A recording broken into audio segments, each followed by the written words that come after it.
Hi there, I'm Stefan Kesting, and I operate beginningbjj.com and grapplers.com.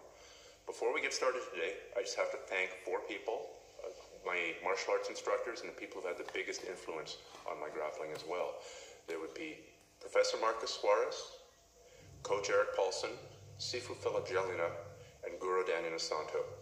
I also want to thank my friend Don Whitefield from West Coast BJJ for coming out and giving us a hand today.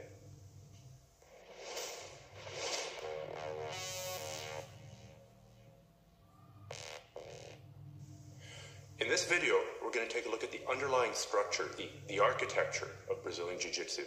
We're going to take a look at the big picture and figure out where things like guard passes, guard sweeps, pin escapes, even arm locks, leg locks, and chokes fit in. Once you have the big picture, it's a lot easier to remember the specific techniques that you've learned in class, and it's also easier to figure out what new techniques you need to learn in order to round out your game.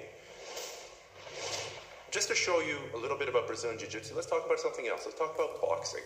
In boxing, basically, you have one stance. I mean, you're here. You can argue that southpaw would be a variation. Close in, you'd be here. But basically, it's a variation of this. And in boxing, you've got 6 punches, more or less. If you watch a high-level boxing match, you will see the jab, you'll see the cross, you'll see the hook, you'll see the uppercut, you'll see the body hook, maybe you'll see the overhand. And that's pretty much it. That's 90 to 95% of techniques that you're going to see in a professional boxing match. When you start Brazilian Jiu-Jitsu, on the other hand, you quickly realize that there's a lot more than just one stance, and there's a lot more than just 5 or 6 attacks. And the right attack to use, the right technique to use, changes as you go from one position to another. Also consider this. In boxing, say I'm ambidextrous, and I can fight left side forward, right side forward. If I want to change stances, there, I just step forwards or backwards. In Jiu-Jitsu, say I'm trapped in your guard, and you've got your guard closed, and I want to get to be mounted on you. That's a lot of difficult and technical steps I need to follow to move from one position to the other. So moving from position to position is much more of a battle than it is in boxing. There's an upside to all this complexity, though, and this is what a lot of people don't realize. Once you learn the secret language, once you learn the positions and figure this all out, which is what I'm going to try and show you today, this is a huge advantage if you're ever grappling with somebody who doesn't understand it. To them, it's just this big confusing mess of bodies, whereas you'll have a plan, something that'll take you step by step by step to the next step, to the next step, to the next step, with an end in mind. And this is a huge advantage to you if you learn this material that we're going to do today.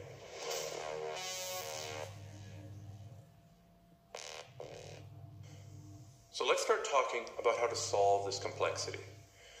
Different people slice the pie up different ways. I like to divide Brazilian Jiu-Jitsu into 6 major positions. From best for you to neutral, it would be rear mount, knee mount, side mount, being on top of your opponent when he's turtled, and being in his guard. That's from best to neutral because the guard is more or less a neutral position. The flip side of that is from neutral to worst, it's I have you in my guard, we're neutral. You're on top of me and I'm turtled, it's just gotten a bit worse. You have me pinned in side mount, worse yet, knee mount, a full mount, and rear mount. Now I'm really in trouble. So that's the hierarchy of positions, from best to neutral and from neutral to worst.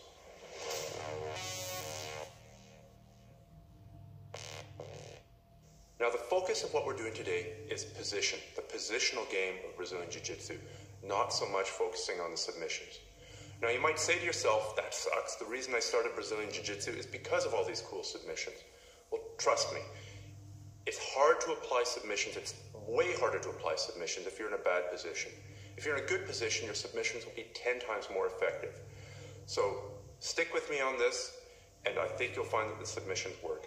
I'm not going to leave you completely hanging, though.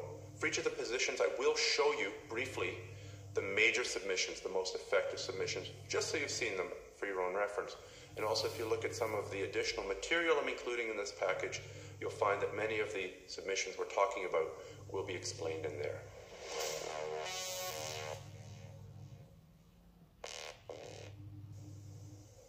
So as an example of how these 6 positions might fit together, and it's only an example, we'll start here.